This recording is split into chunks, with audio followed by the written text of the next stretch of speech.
राधे राधे सभी को। फ्रेंड, ये मॉक टेस्ट नंबर 4 है रीजनिंग का, यूपी पुलिस कांस्टेबल वालों के लिए। यहाँ पे हम 37 क्वेश्चन देखने वाले हैं। अगर आपने इससे पहले वाले मॉक टेस्ट नहीं लगाए हैं तो मैंने उनका आई बटन पर लिंक दे दिया है, आप वो वाले मॉक टेस्ट भी लगा लेना ताकि आपकी प्रिपरेशन और प्रैक्टिस अच्छे से हो जाए और आपको आइडिया मिल जाएगा कैसे क्वेश्चन इस बारी आपके एग्ज़ाम के लिए आ सकते हैं रीजनिंग से। तो ध्यानपूर्वक वाले क्वेश्चन लगा लेना। और साथ में मैंने प्रीवियस ईयर क्वेश्चन भी डाल दिए हैं, वो आपको मेरी चैनल की प्लेलिस्ट में मिल जाएंगे, तो उनको भी देख लेना। आपको वहाँ पे रीजनिंग, जीएस, हिंदी, मैथ के क्वेश्चन मिल जाएंगे, तो उनको भी लगा लेना, ठीक है। और फ्रेंड, अगर आपको डेली न्यूज़पेपर पढ़ना है तो मैंने डिस्क्रिप्शन में अपना व्हाट्सएप लिंक डाल दिया है, उसको ज्वाइन कर लेना, जहाँ पे मैं डेली न्यूज़पेपर अपडेट डाल देता हूँ पीडीएफ के फॉर्म में। चलते हैं कोचिंग की तरफ फ्रेंड्स। अगर आप चैनल पर नए हैं, चैनल को सब्सक्राइब कर लेना, बेल आइकन क्लिक कर लेना ताकि आपके पास सारे नोटिफिकेशन टाइम टू टाइम पहुँचते रहें, हम जो भी नई अपडेट डालते हैं। सो फ्रेंड, क्वेश्चन में फर्स्ट है और यहाँ पे हम 37 क्वेश्चन लगाएंगे और आपको चेक करना है आप कितने क्वेश्चन ठीक कर पा रहे हैं। तो टाइमिंग के साथ मैच करते हुए आपको मैक्सिमम क्वेश्चन ठीक करने हैं, उसके बाद ही मेरे आंसर देखने हैं आपको, ठीक है। इस क्वेश्चन में आपको बताना है, आप एक पुलिस अधिकारी हैं, आपकी ड्यूटी राज्य मेले में सौंपी जाती है, आप निम्न में से किस स्थिति को सबसे पहले संभालेंगे।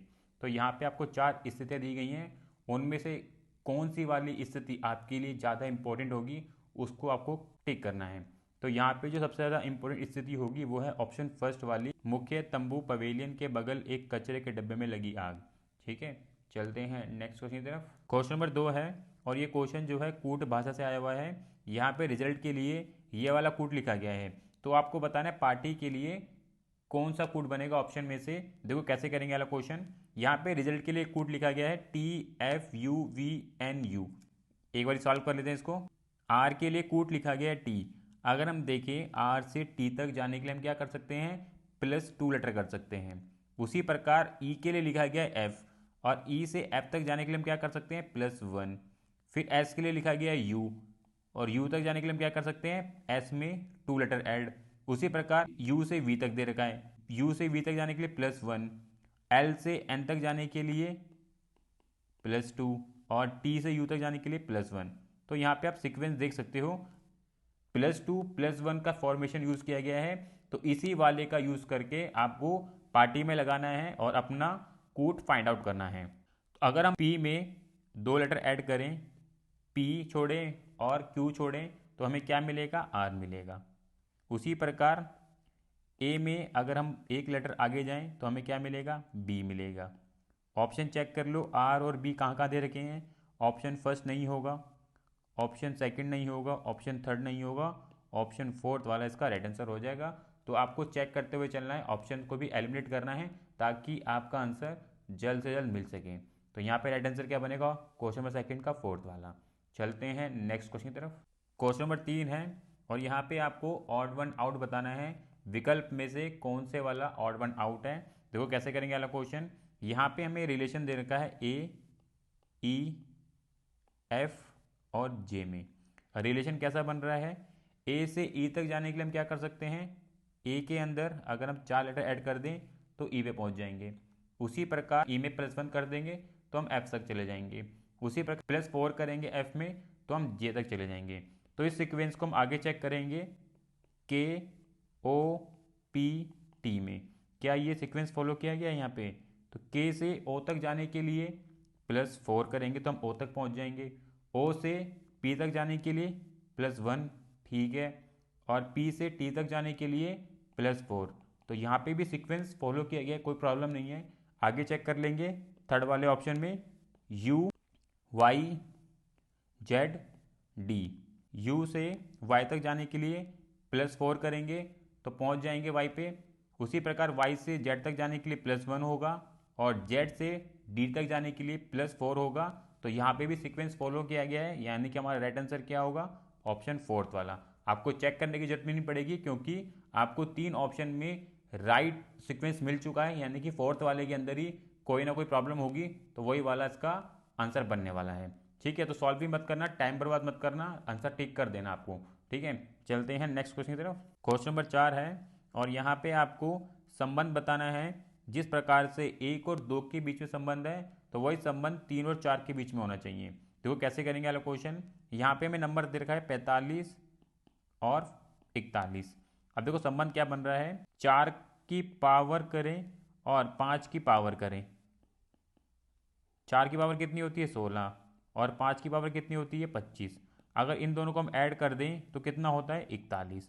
बस आपको यही ध्यान रखना है, जो पहले वाला नंबर है उन दोनों नंबरों की स्क्वायर करेंगे और उनको ऐड कर देंगे तो हमें बाद वाला नंबर मिल जाएगा। तो यानी कि हमें दे रखा है 27, 27 में है 2 की पावर करेंगे और 7 की पावर करेंगे। 2 की पावर 4 होता है, 7 की पावर 49 होता है, यहाँ से हमें मिलेगा 53। तो राइट आंसर क्या बनेगा, ऑप्शन थर्ड वाला। तो आप देख सकते हो क्या लॉजिक लगा है। तो आपको इस तरीके से क्वेश्चन को सॉल्व करना है, ठीक है। चलते हैं नेक्स्ट क्वेश्चन की तरफ। क्वेश्चन 5 है और यहाँ पे आपको एक श्रृंखला दी गई है और इस श्रृंखला में आपको कुछ लेटर, नंबर और चिन्ह दिए गए हैं और आपको बताना है यदि उपयुक्त श्रृंखला के पहले आधे भाग को उल्टा कर दिया जाए तो दाएं से 18वें पद के दाएं से 15वां पद होगा। तो दाएं से 18वें पद के दाएं से 15वां पद क्या होगा वो बताना है। तो इसका आंसर आपको कमेंट में करना है। देखते हैं कितने बच्चे इसका आंसर दे पाते हैं। चलते हैं नेक्स्ट क्वेश्चन की तरफ। क्वेश्चन नंबर 6 है और इस क्वेश्चन में आपको उस विकल्प का चयन करना है जो इस श्रृंखला को पूरा कर दे। देखो कैसे करेंगे अगला क्वेश्चन। यहाँ पे हमें लेटर्स और नंबर दे रखे हैं तो सबसे पहले हम लेटर्स ले लेंगे। डी दे रखा है, आई दे रखा है, एन दे रखा है, एस दे रखा है, एक्स दे रखा है। नेक्स्ट लेटर क्या होगा हमें बताना है। अगर हम डिफरेंस चेक करें डी से आई के बीच में तो हमें 5 लेटर का डिफरेंस मिलेगा। आई से एन के बीच में भी हमें 5 लेटर का डिफरेंस मिलेगा। एन और एस के बीच में भी हमें 5 लेटर का डिफरेंस मिलेगा और एस और एक्स के बीच में भी हमें 5 लेटर का डिफरेंस मिलेगा। यानी कि नेक्स्ट डिफरेंस भी 5 का ही होगा। तो वो लेटर क्या होगा, वो होगा सी। तो हमें लेटर मिल चुका है सी। ऑप्शन चेक कर ले तो कहाँ पे सी दे रखा है, पहले वाले में दे रखा है, यानी कि ऑप्शन फर्स्ट इसका राइट आंसर हो जाएगा। अगर किसी दो विकल्प में सी दे रखा होता तो हमें नंबर भी निकालना पड़ता और अगर हम नंबर निकालते तो देखो नंबर क्या क्या दे रखे हैं, 21, 26, 31, 36, 41 और नेक्स्ट नंबर क्या होगा हमें बताना है।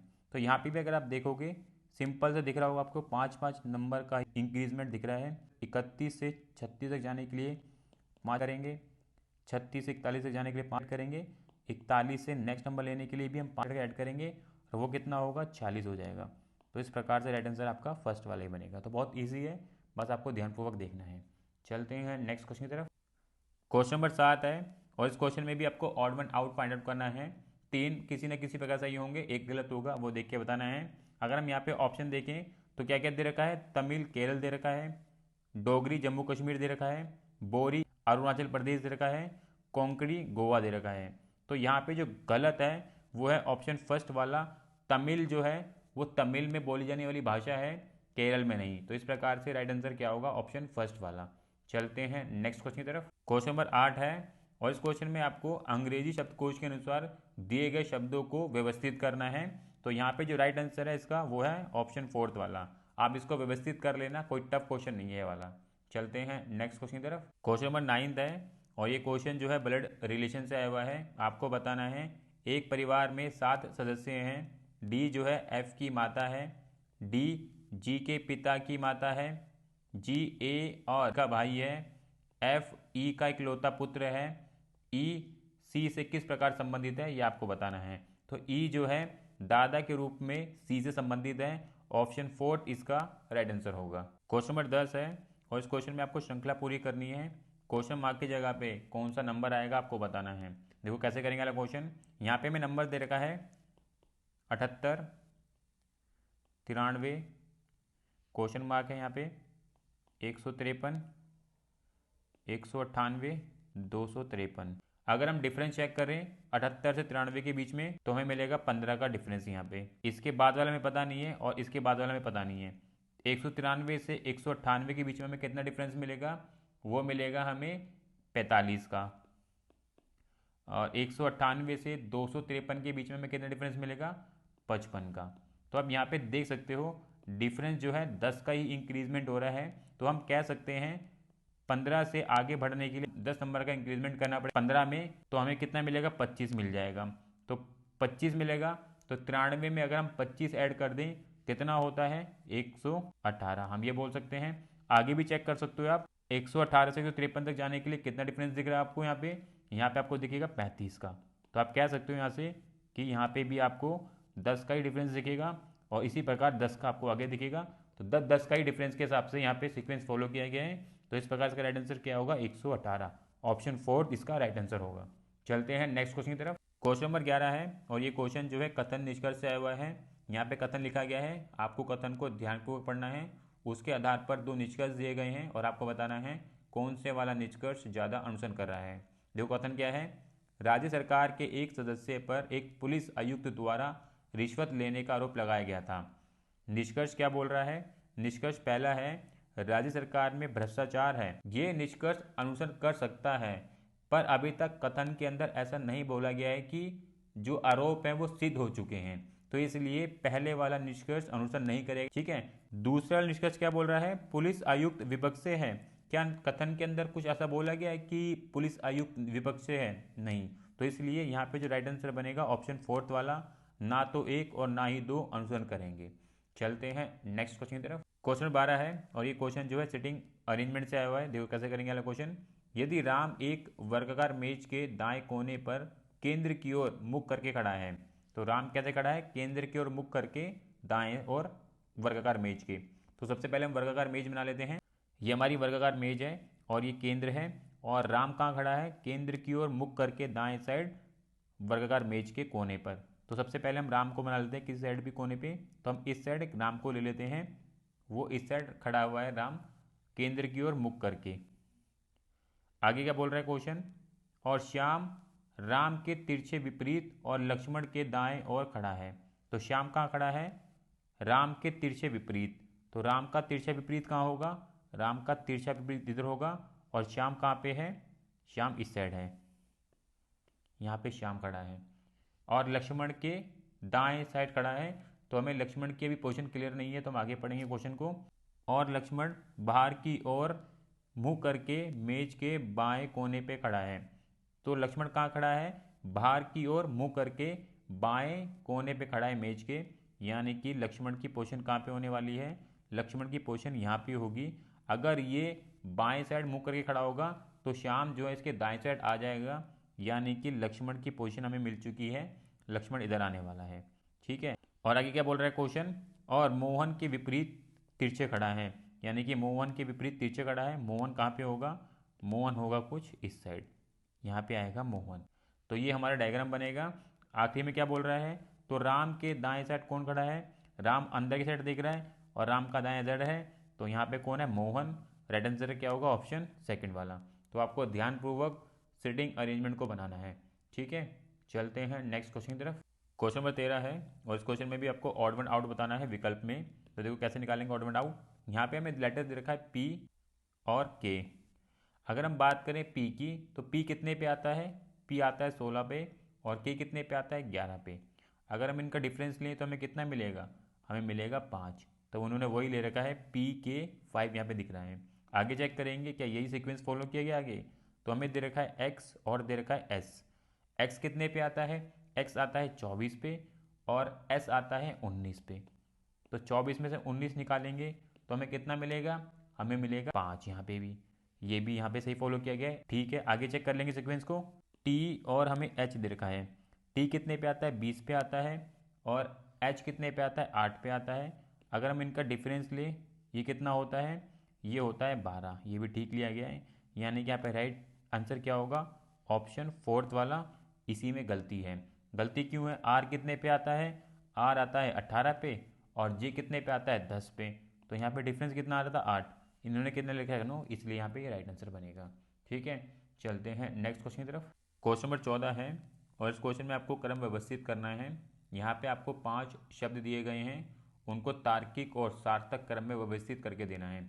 यहाँ पे 5 शब्द क्या हैं, कैलिफोर्निया दे रखा है, विश्व दे रखा है, उत्तरी अमेरिका दे रखा है, रोजमाइट राष्ट्रीय उद्यान दे रखा है, और संयुक्त राज्य अमेरिका दे रखा है। तो सबसे पहले नंबर पे आएगा रोजमाइट राष्ट्रीय उद्यान। रोजमाइट राष्ट्रीय उद्यान जो है वो कैलिफोर्निया के अंदर है, तो यानी कि सेकंड नंबर पे आपका फर्स्ट वाला आ जाएगा। उसके बाद कैलिफोर्निया जो है संयुक्त राज्य अमेरिका में मिलता है, यानी कि तीसरे नंबर पे आपका 5 वाला आएगा संयुक्त राज्य अमेरिका।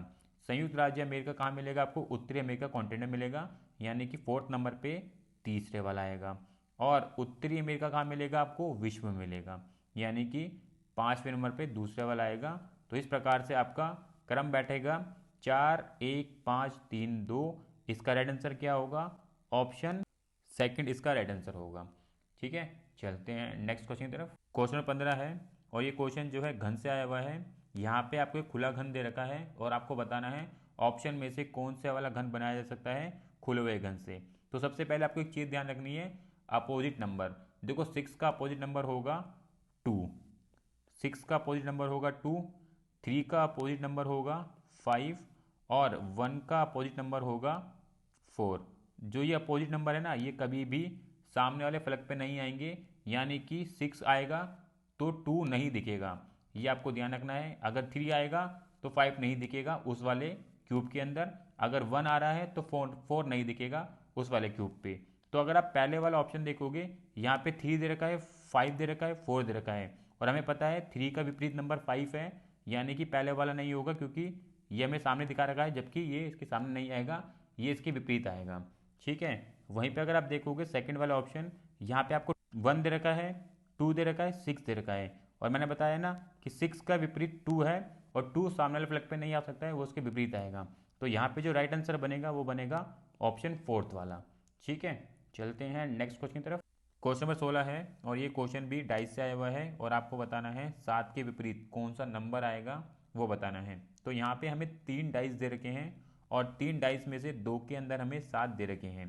तो एक चीज़ आपको ध्यान रखनी है, जो भी नंबर 7 के 7 दे रखा है वो नंबर उसका विपरीत कभी नहीं होगा, क्योंकि 7 के विपरीत जो भी नंबर होगा वो दिखाई नहीं देगा। तो इस प्रकार ना 8 इसके विपरीत आएगा, ना ही 6 और 4 आएगा। तो हम ऑप्शन में से एलिमिनेट कर देंगे किस किस नंबर को? 6 को, 4 को, 8 को।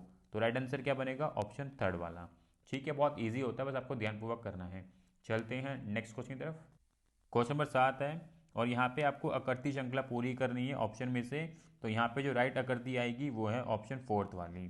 ठीक है, चलते हैं नेक्स्ट क्वेश्चन की तरफ। क्वेश्चन नंबर 18 है और ये क्वेश्चन भी कूट भाषा से आया हुआ है और आपको बताया गया है सॉल्ट के लिए येलो कूट लिखा गया है, पिकल के लिए येलो कूट लिखा गया है, तो प्रिजर्वेटिव के लिए क्या कूट बनेगा आपको बताना है। तो बहुत ईजी सा है, बस आपको क्या देखना है, सॉल्ट में कितने लेटर आ रहे हैं? 4 लेटर आ रहे हैं। 4 लेटर का स्क्वायर करेंगे तो कितना होगा? 16 होता है, तो वही 16 यहाँ लिखा गया है। उसी प्रकार पिकल में कितने लेटर आ रहे हैं? 6 आ रहे हैं, 6 का स्क्वायर 36 होता है। उसी प्रकार प्रिजर्वेटिव में कितने लेटर आ रहे हैं? 12 लेटर आ रहे हैं और 12 का स्क्वायर कितना होता है? 144। तो यहाँ पर राइट आंसर क्या होगा? ऑप्शन फर्स्ट वाला। तो बस आपको ध्यानपूर्वक देखना है, लॉजिकली सोचना है, आप इजीली क्वेश्चन कर लेंगे। ठीक है, और अगर आपको हमारा कंटेंट ठीक लगता है तो लाइक ज़रूर करा करें। अगर आपको डेली न्यूज़पेपर पढ़ना है तो मैंने एक व्हाट्सएप चैनल लिंक बना रखा है, जिसका लिंक डिस्क्रिप्शन में दे रखा है, ज्वाइन कर लेना, जहाँ पे मैं डेली पीडीएफ न्यूज़पेपर अपडेट कर देता हूँ। चलते हैं नेक्स्ट क्वेश्चन की तरफ। क्वेश्चन 20 है और आपको बताना है ये वाली आकृति किस वाले विकल्प में अंतर्निहित है, सन्निहित है, आपको बताना है। तो इसका जो राइट आंसर है वो है ऑप्शन सेकंड वाले के अंदर ये वाली आकृति जो है सन्निहित है। और देखो किस प्रकार है, तो कुछ इस प्रकार से आपको ये आकृति दिखाई देगी। चलते हैं नेक्स्ट क्वेश्चन की तरफ। क्वेश्चन नंबर 20 है और ये क्वेश्चन जो है डायरेक्शन से आया हुआ है। इस क्वेश्चन को आपको खुद बनाना है। यहाँ पे जो राइट आंसर मैं बता रहा हूँ आपको वो है ऑप्शन सेकंड वाला, 22 किलोमीटर। ठीक है, चलते हैं नेक्स्ट क्वेश्चन की तरफ। क्वेश्चन नंबर 21 है और इस क्वेश्चन में आपको संख्या का एक अनुक्रम दे रखा है और आपको बताना है उपयुक्त क्रम में विषम संख्या के बाद कितनी विषम संख्याएं हैं, ये देख के बताना है। तो देखो कैसे देखेंगे, सबसे पहले आप देखो 5 और 1, 5 एक विषम संख्या है और 1 ऑल्सो एक विषम संख्या है। तो यहाँ पे एक क्रम बनेगा और दूसरा क्रम कहाँ बनेगा? 7 और 3 पे। 7 एक विषम संख्या है और 3 एक विषम संख्या है। तीसरा क्रम कहाँ बनेगा? 3 और 9 में, क्योंकि 3 भी एक विषम संख्या है और 9 भी एक विषम संख्या है। उसी प्रकार अगला क्रम बनेगा 5 और 7 में, 5 और 7 दोनों ही एक विषम संख्या है। उसके बाद अगला क्रम बनेगा 3 और 1 में, ये भी एक विषम संख्या है, और 1 और 5 ये भी एक विषम संख्या है। तो टोटल 6 यहाँ पे क्रम बनेंगे जो एक विषम संख्या का क्रम दिखाएंगे। ऑप्शन सेकंड इसका राइट आंसर होगा। चलते हैं नेक्स्ट क्वेश्चन की तरफ। क्वेश्चन नंबर 22 है और ये क्वेश्चन भी ब्लड रिलेशन से आया हुआ है और क्वेश्चन में क्या बोला जा रहा है, एक लड़की की तस्वीर की ओर इशारा करते हुए राघव ने कहा वह मेरे पिता की माता की पुत्री के इकलौते भाई की पुत्री है। राघव के पिता उस लड़की की माता से किस प्रकार संबंधित हैं? तो वो संबंधित हैं पति के रूप में। ऑप्शन 4 इसका राइट आंसर होगा। चलते हैं नेक्स्ट क्वेश्चन की तरफ। क्वेश्चन नंबर 23 है और ये क्वेश्चन जो है कागज कटिंग से आया हुआ है। अगर हम कुछ इस प्रकार से कागज को काटते हैं और इसको जब हम पूरा खोलेंगे तो किस प्रकार की आकृति बनेगी? तो आकृति बनेगी ऑप्शन फर्स्ट वाले प्रकार की। ठीक है, चलते हैं नेक्स्ट क्वेश्चन की तरफ। क्वेश्चन नंबर 24 है और ये क्वेश्चन जो है घड़ी से आया हुआ है। एक मानक घड़ी के लिए घंटे की सुई और मिनट की सुई के बीच का कोण क्या होगा जबकि घड़ी 1:15 दर्शा रही है? तो ये कोण बनेगा 52.5 डिग्री का। ऑप्शन सेकंड इसका राइट आंसर होगा। आपको घड़ी संबंधित क्वेश्चन करने होंगे ताकि अगर यहाँ से क्वेश्चन बनता है तो आप इजीली अटेम्प्ट कर लें। ठीक है, चलते हैं नेक्स्ट क्वेश्चन की तरफ। क्वेश्चन 25 है और ये क्वेश्चन डायरेक्शन से आया हुआ है, तो आपको ध्यानपूर्वक डायरेक्शन क्वेश्चन लगाने हैं। इसका जो राइट आंसर है वो है ऑप्शन 4 वाला दक्षिण पश्चिम। आपको ध्यानपूर्वक डायरेक्शन संबंधित क्वेश्चन भी कर लेने हैं। ठीक है, चलते हैं नेक्स्ट क्वेश्चन की तरफ। क्वेश्चन नंबर 26 है और इस क्वेश्चन में आपको श्रृंखला पूरी करनी है। क्वेश्चन मार्क की जगह पे कौन सी लेटर सीरीज आएगी आपको बताना है। देखो कैसे करेंगे वाला क्वेश्चन। सबसे पहले आपको ध्यान रखना है जो लेटर्स के स्टार्टिंग के जो लेटर हैं उनके बीच में आपस संबंध बना हुआ है, यानी कि डी का संबंध एच के साथ है, एच का संबंध एल के साथ है, एल का संबंध पी के साथ है और पी का संबंध टी के साथ है। तो नेक्स्ट क्या होगा हमें बताना है। तो सबसे पहले हम यहाँ पे डिफरेंस चेक कर लेंगे। डी से एच तक जाने के लिए हम क्या कर सकते हैं, डी में 4 लेटर ऐड कर सकते हैं। उसी प्रकार एच से एल तक जाने के लिए यहाँ पे हम 4 लेटर ऐड करेंगे। एल से पी तक जाने के लिए यहाँ पे 4 लेटर ऐड करेंगे। तो यानी कि आपको पता चल चुका है पहले वाले लेटर्स को प्राप्त करने के लिए हमें 4 लेटर ऐड करने पड़ रहे हैं। तो यानी कि हम टी के अंदर 4 लेटर ऐड करेंगे तो हमें क्या मिलेगा, एक्स मिलेगा। पहला लेटर हमें मिल चुका है वो है एक्स। अगर हम ऑप्शन चेक करें तो फर्स्ट वाला नहीं होगा और फोर्थ वाला नहीं होगा, सेकंड और थर्ड में से कोई आंसर हो सकता है। तो हम आगे श्रृंखला पूरी करेंगे। नेक्स्ट लेंगे हम एच और एच का रिलेशन होगा जे के साथ, जे का रिलेशन होगा एल के साथ, एल का रिलेशन होगा एन के साथ और एन का रिलेशन होगा पी के साथ और नेक्स्ट लेटर हमें निकालना है। अगर हम यहाँ पे चेक करें तो एच से जे तक जाने के लिए यहाँ पे हमें +2 लेटर करने पड़ेंगे। उसी प्रकार जे से एल तक जाने के लिए यहाँ पे भी 2 लेटर ऐड करेंगे। तो यहाँ पे 2 लेटर्स का सीक्वेंस ले रखा है।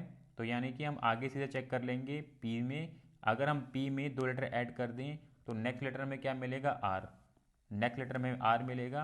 अगर हम ऑप्शन चेक करें तो एक्स आर सेकंड वाले में दे रखा है, इसका राइट आंसर होगा। तो आपको सिर्फ लेटर्स के गैप्स को देखना है कितने कितने का ले रखा है, तो आपको समझ आ जाएगा किस प्रकार का ये गैप चल रहा है। ठीक है, चलते हैं नेक्स्ट क्वेश्चन की तरफ। क्वेश्चन नंबर 27 है और इस क्वेश्चन में आपको आकृति में कितनी सीधी रेखाएं हैं वो बताना है। तो इस प्रकार के क्वेश्चन भी बन सकता है आपके एग्जाम के अंदर। तो इस वाली आकृति के अंदर सीधी रेखाएं हैं 26। ऑप्शन थर्ड इसका राइट आंसर होगा। आपको ऐसे क्वेश्चन की प्रैक्टिस करके रखनी है। ठीक है, चलते हैं नेक्स्ट क्वेश्चन की तरफ। क्वेश्चन नंबर 28 है और इस क्वेश्चन में आपको बताना है दी गई प्रश्न आकृति से कौन से वाले विकल्प की आकृति बनाई जा सकती है। तो वो है फर्स्ट वाली, ऑप्शन फर्स्ट इसका राइट आंसर होगा। यह वाली आकृति दी गई प्रश्न आकृति से बनाई जा सकती है। चलते हैं नेक्स्ट क्वेश्चन की तरफ। फ्रेंड्स ये कॉम्प्रीहेंशन है। इस कॉम्प्रीहेंशन को आपको बहुत ध्यानपूर्वक पढ़ना है और इसके आधार पे आपको 3 क्वेश्चनों के जवाब देने हैं। ठीक है, मैं क्वेश्चन दिखाता हूँ, आपको उनके जवाब देने हैं, मैं उनके आंसर आपको बता दूंगा। क्वेश्चन नंबर 29 है और इसका राइट आंसर है ऑप्शन फर्स्ट वाला। ठीक है, चलते हैं नेक्स्ट क्वेश्चन की तरफ।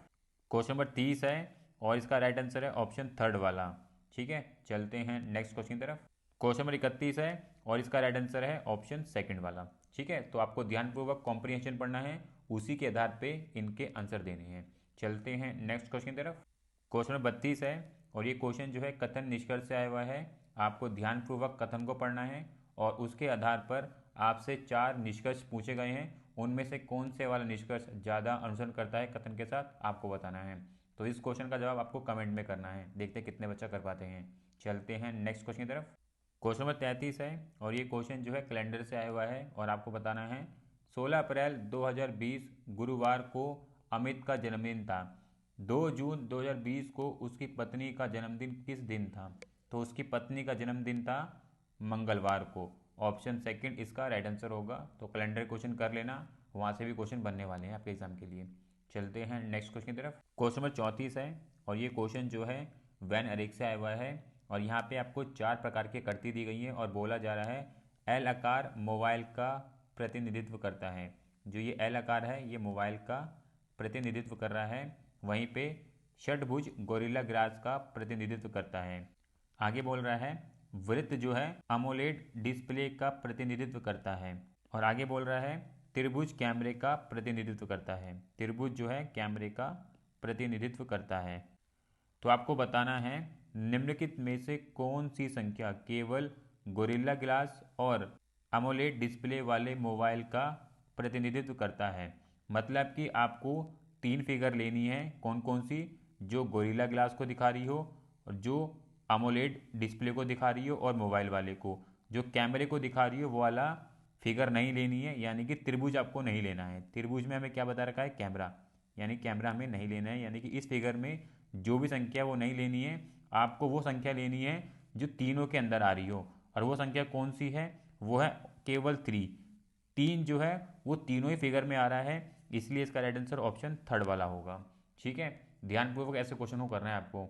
चलते हैं नेक्स्ट क्वेश्चन की तरफ।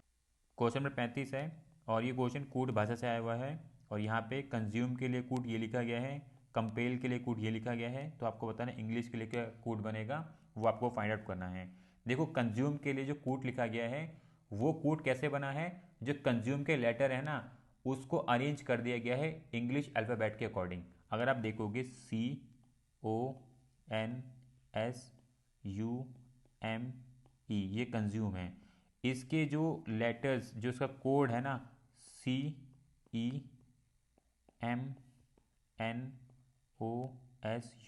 इसको क्या करा गया है, इसको अरेंज कर दिया गया है। कंज्यूम है ना, इसके लेटर को सिर्फ अरेंज कर दिया गया है इंग्लिश शब्दकोश के अनुसार।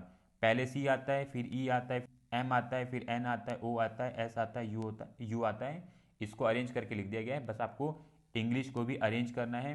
पहले पे क्या आता है, पहले पे E आता है, E के बाद क्या आता है, G आता है, G के बाद क्या आता है, H आता है, H के बाद क्या आता है, I आता है, I के बाद क्या आता है, L आएगा, L के बाद क्या आएगा, N आएगा, और N के बाद क्या आएगा, S आएगा। तो इस प्रकार से ये अरेंज हो जाएगा और इसका जो राइट आंसर बनेगा वो ऑप्शन फर्स्ट वाला बन जाएगा। सिर्फ आपको अरेंज करना है यहाँ पे कूट को। ठीक है, चलते हैं नेक्स्ट क्वेश्चन की तरफ। क्वेश्चन नंबर 36 है और ये क्वेश्चन भी ऑड वन आउट से आया हुआ है। देखो कैसे करेंगे। यहाँ पे हमें जो पहला विकल्प दे रखा है उसके अंदर नंबर दे रखे हैं 8, 96, 6।